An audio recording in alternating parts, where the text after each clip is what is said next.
Fala pessoal, tudo bem com vocês? Sigo falando baixinho aqui por causa da voz, mas a gente precisa falar dessa derrota do Corinthians para o Juventude nesse jogo de ida das quartas de final da Copa do Brasil.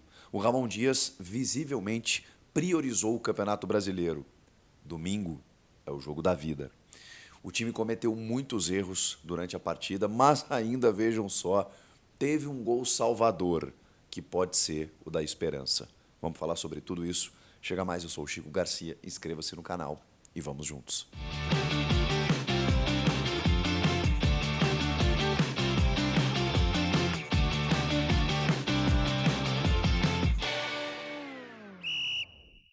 Pessoal, Ramon Dias priorizou o Campeonato Brasileiro e não sou eu que digo isso. O próprio, ao lado do seu filho Emiliano Dias, aliás, aniversário do Ramon, nesse dia 29 de agosto, quando foi derrotado pelo Juventude, o Ramon e o Emiliano deixaram muito claro que a prioridade é fugir do Z4, é não ser rebaixado no Campeonato Brasileiro. Por isso que domingo é o jogo da vida, como a torcida gosta de cantar, contra o Flamengo no dia do aniversário do clube, de 114 anos de história.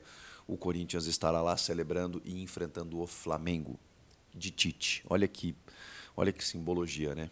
O Tite, o maior técnico da história do Corinthians, do outro lado. Num Flamengo todo desfalcado, remendado, mas que pode ter a volta do Pedro, enfim.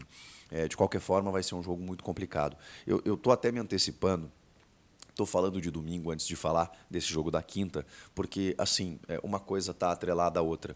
A escalação do Ramon, ela indicou, ela ofereceu ao Juventude a seguinte mensagem: eu estou pensando no domingo.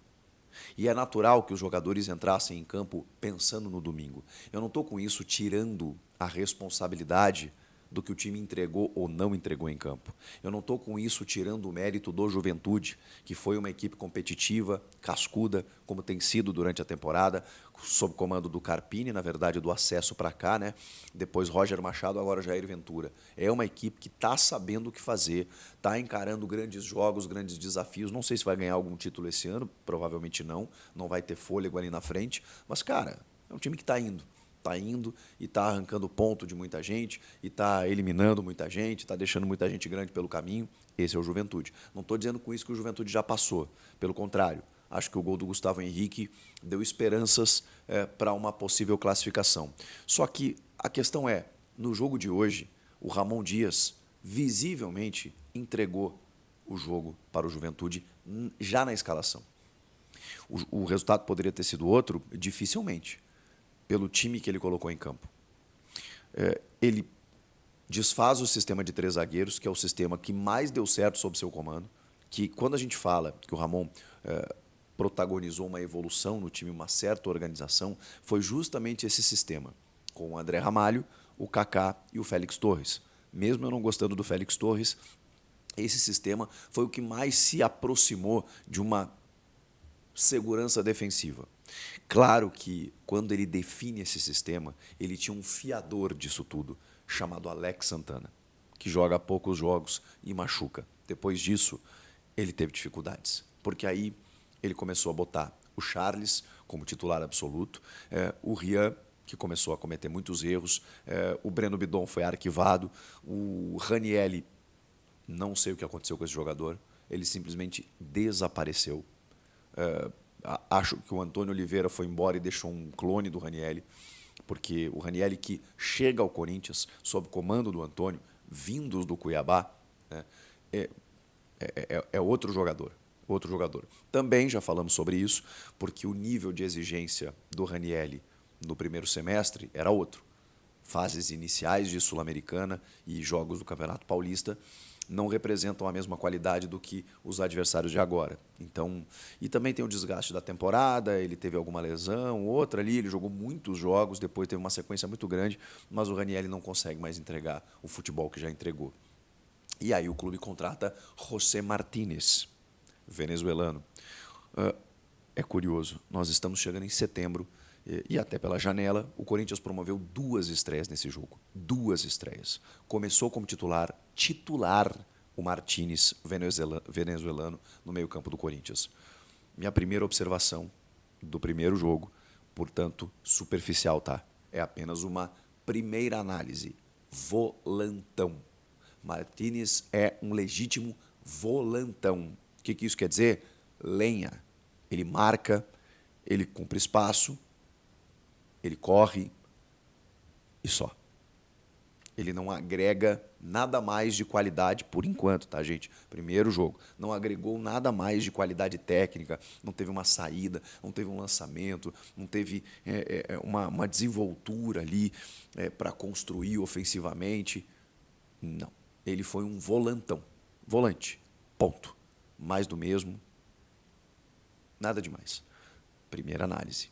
Héctor Hernandes, 45 minutos ele jogou. Porque aí o Ramon Dias, depois da escalação, já vou chegar no Hernandes, depois da escalação inicial, em que o time não jogou absolutamente nada, preservando o Rodrigo Garro, André Ramalho, o Fagner não dá para dizer que preservou, porque nem é titular, né? O Thales Magno, todos esses jogadores no banco de reservas. Aí ele escala um time com o Hugo Souza no gol, né? O Mateuzinho, depois ele bota o Fagner e o Hugo na lateral esquerda. O Hugo na lateral esquerda, com o Félix Torres e o Gustavo Henrique entre os zagueiros. E aí no meio de campo, o Ranielli, o Martínez, o Coronado e aí na frente Romero, Yuri e Pedro Henrique. Esse foi o time do Ramon Dias. Esse time não fez absolutamente nada. Gente, o Pedro Henrique e o Romero... O Pedro Henrique até correu, mas correu... Está até viralizando aí, né? Por fora do campo. O Romero não tocou no caroço. O Romero não tocou na bola. O Yuri Alberto tá com dificuldades, né? A bola passa debaixo do pé dele. No segundo tempo ele até deu uma cabeçada, que o goleiro Gabriel fez alguma defesa. Tô me esforçando aqui, mas é difícil. Não tem muita coisa, não. Aí o Ramon faz o quê no intervalo? Troca 3 peças. E aí faz o óbvio. Faz o óbvio, para tentar ao menos competir. Desmancha a linha de 4, coloca o André Ramalho como um terceiro zagueiro, tira o Romero, tira o Pedro Henrique e tira o Hugo. Bota o Matheus Bidu e aí ele consegue ter os alas nesse sistema de 3 zagueiros, com o Bidu avançando e o Mateuzinho. Depois ele põe o Fagner, que a gente sabe que é melhor no apoio, mas está visivelmente fora de forma. 3 zagueiros com o Félix, o Gustavo Henrique e o André Ramalho. E tira também, como eu falei, ele tira os 2 pontas e o lateral, coloca o Bidu, coloca o André e coloca o Héctor Hernandes no lugar do Pedro Henrique. Héctor Hernandes. Primeira análise, 45 minutos, é apenas uma análise superficial de meio jogo que ele atuou. É do ramo. É do ramo. O que eu quero dizer com isso? É centroavante. Sabe dominar a bola. Sabe conduzir a bola. Sabe jogar futebol, sabe olhar o jogo, tem postura, posicionamento, sabe finalizar. Calma, essa calma é para mim também. Primeira análise, mas movimentos, gestos, participação no jogo, é do ramo. Se ele vai fazer 50 gols ou nenhum, eu não sei. Só quero dizer que ali parece ter um jogador, Eu gostaria de vê-lo mais, gostaria de ver sequência para o Héctor Hernandes. O Yuri permanece no time, joga um pouco mais fora da área, atacando o espaço. Teve até a possibilidade, em alguns momentos, de fazer arrancadas, mas aí um time desorganizado, né? Do meio para frente é um time desorganizado. É um time que, assim, e hoje ele até foi do meio para trás também desorganizado, né? Porque os gols que toma, meu Deus do céu. Mas do meio para frente, o Juventude se lançou ao ataque, cedeu espaços para o Corinthians. O Corinthians foi. Quando foi, muito erro de passe, muita afobação, muitas tentativas mal sucedidas, muita falta de entrosamento, porque, como eu disse para vocês, 2 jogadores estrearam hoje. Então fica difícil. É claro que o Ramon tem culpa até pela escalação inicial, mas está clara a ideia dele de preservar para focar no Brasileirão. Eu não estou nem opinando aqui, estou dando um fato. E ele disse para o Juventude, se a gente passar, ok, mas tá nos atrapalhando, a gente está pensando no Flamengo. Isso foi o que o Ramon indicou na escalação. Aí no segundo tempo até tentou ganhar, né? Aí botou o Fagner, botou o Garro, fez essas mudanças que eu falei para vocês e já não adiantava muita coisa. O Corinthians até produziu pelo espaço. Primeiro porque o time melhorou, segundo porque o Juventude ofereceu espaços. E aí o Corinthians produziu. E aí criou uma chance, outra lá e tal. E no melhor momento do time, que não era muita coisa, mas no melhor momento do time, no segundo tempo, toma o gol. E toma o gol mas assim, o primeiro gol, cara, ele é de um amadorismo, porque o jogador, o Carrijo, ele está até impedido lá. Só que aí ele sai do impedimento, ninguém vê ele chegando, a bola desvia no Lucas Barbosa, porque se ela vem do cara que chuta na meia-lua, ele estaria impedido, porque ele vem da posição de impedimento. Como desviou no meio do caminho, virou uma nova jogada, e aí ele estava legal. E aí o Hugo sai completamente mal. No primeiro tempo, o Hugo fez 2 milagres. Milagres. Ele salvou o Corinthians. Salvou. Primeiro tempo era para ter sido uns 2-0 para o Juventude. Fácil. E o Hugo, mais uma vez, salvou o Corinthians. Mas, no segundo tempo, os 2 gols que ele toma são gols que ele não vinha tomando. O primeiro, eu não consigo nem entender o que ele fez, mas houve uma falha defensiva completa, generalizada, e ele sai errado. E o segundo é uma bola defensável. Tem uma divergência aí na questão do impedimento, que eu estou na dúvida ainda, do Rodrigo San, que é o primeiro cabeceador na falta cobrada pelo Nenê lá de trás. Na origem, tô na dúvida se ele não estava um pouco avançado, mas é só dúvida mesmo, tá? Porque nas imagens que eu vi, elas não foram esclarecedoras. Quando ele cabeceia, aí sim, ele pega o Danilo Bosa em condição legal, que finaliza forte a queima-roupa, é verdade, sozinho, mas ela passa embaixo do Hugo. Me chamou a atenção. Achei que foi uma bola que, sei lá, ele costumava defender, mas tem crédito. O Corinthians só chegou aqui, por exemplo, por causa dele, né, na Copa do Brasil e na Sul-Americana. Ele está salvando o time, salvou no primeiro tempo do mesmo jogo. Acontece, eu só estou pontuando aqui que realmente são dois gols que, enfim, passaram por ele também. E por toda a defesa do Corinthians. Aí o Corinthians ainda consegue força para fazer o gol do Gustavo Henrique numa cobrança de escanteio, do Rodrigo Garro, que já está no jogo. E aí, assim, o 2-0 era, esquece, impensável. 3 gols, Corinthians que não faz gol em ninguém, fazer 3 gols para avançar de fase. Agora é 1, né, gente? É 1. É 1 para levar para pênaltis, mas é 1 que desmancha a vantagem do Juventude. E o jogo é na Neoquímica Arena. Não tem resolvido muita coisa ser na Neoquímica Arena. Mas, assim, o jogo é só lá no dia 11 de setembro, daqui 13 dias. E tem antes esse jogo contra o Flamengo, depois tem jogo contra o Botafogo, tem Campeonato Brasileiro antes em que o Corinthians precisa reagir. O Corinthians reagindo no Brasileiro, as Copas elas ficarão até mais saborosas.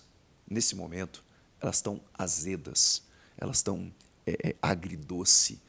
O Corinthians passa, classifica, e aí fica aquela tensão do final de semana do jogo pelo Campeonato Brasileiro. Uma coisa está atrapalhando a outra, e isso está impedindo, muitas vezes, do time ter uma tranquilidade maior na temporada, de ter uma confiança maior. Eu não quero ser incoerente aqui, porque eu estou vendo muita gente metendo o pau no jogo, especificamente no time contra o Juventude. Primeiro que não existe um time. O Ramon definiu um esquema que tinha o Alex Santana. Ele machucou. Depois o Ramon começou a desfazer o sistema. Isso é culpa dele, para preservar para o brasileiro. E aí, quando ele não tem o sistema de 3 zagueiros, ele desmancha aquela ideia inicial dele, que é a que estava dando certo. Segundo, jogadores chegando, eles estão vestindo a camisa e indo para campo. É o caso do Thales Magno, do Hernandes, do Martínez. Por quê? Porque precisa de qualidade. O Ramalho, o Hugo Souza, esses caras chegaram agora há pouco. Então, como é que eu vou cobrar entrosamento? O Corinthians está num período terrível, numa temporada horrorosa, e muito por conta de... Gente, são 18 contratações. Então é claro que não tem um time ainda. É claro que não dá para a gente entender para onde esse time vai. E está avançando nas Copas, mas no Brasileiro está sofrendo, está apanhando. É que hoje, esse time contra o Juventude é um time desentrosado, bagunçado, desorganizado, em que, pela escalação do técnico, não jogou nada no primeiro tempo, melhorou no segundo e foi batido por um time que está jogando bem, que aí sim tem entrosamento, tem organização, tem estrutura, tem um time ali. Ali tem um time. O Corinthians ainda não tem esse time. E o fato de não ter um time é o que complica para permanecer na Série A. Por isso que domingo é o jogo da vida. Eu não sei como, mas o Corinthians vai ter que ganhar do Flamengo. Não sei como. Vai ter que ganhar. O que vocês acharam do jogo? Dá para classificar? Comentem aqui. Inscreva-se no canal. Eu volto na próxima. Tchau.